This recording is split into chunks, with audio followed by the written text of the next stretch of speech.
Hello friends, सभी को नमस्ते।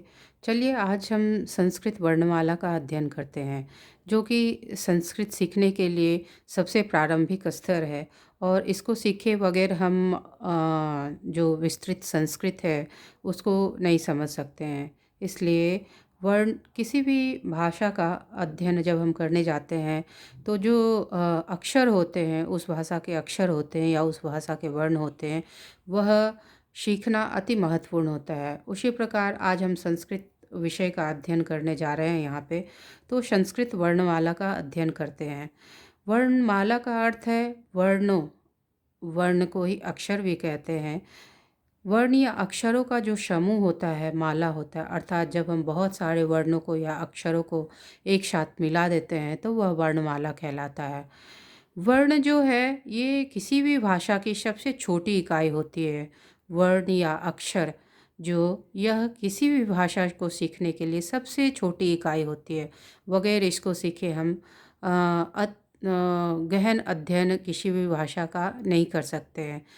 तो संस्कृत में इन्हें दो भागों में बांटा जा सकता है। अर्थात किसे दो भागों में बांटा जा सकता है? अक्षरों या वर्णों को हम संस्कृत वर्णमाला में दो भागों में बांट सकते हैं। तो जो स्वर जो प्रथम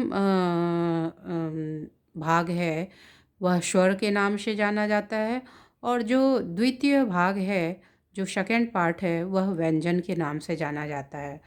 तो इस प्रकार संस्कृत वर्णमाला में 13 स्वर होते हैं, स्वर वर्ण होते हैं, और 33 व्यंजन वर्ण होते हैं।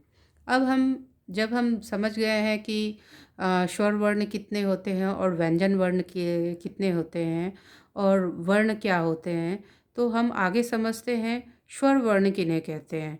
तो जिन वर्णों के उच्चारण में अन्य वर्ण की सहायता न लेनी पड़े उन्हें स्वर कहते हैं। ये 33 होते हैं जो निम्नलिखित है।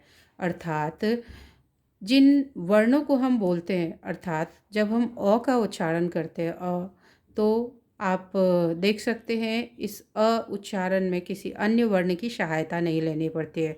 वैसे ही जब हम आ का उच्चारण करते हैं तो किसी वर्ण की सहायता नहीं लेनी पड़ती है। वैसे ही जब ई उ री रे ए ऐ ओ औ का उच्चारण करते हैं तो अन्य किसी भी वर्णों का या अक्षरों का हमें वर्णों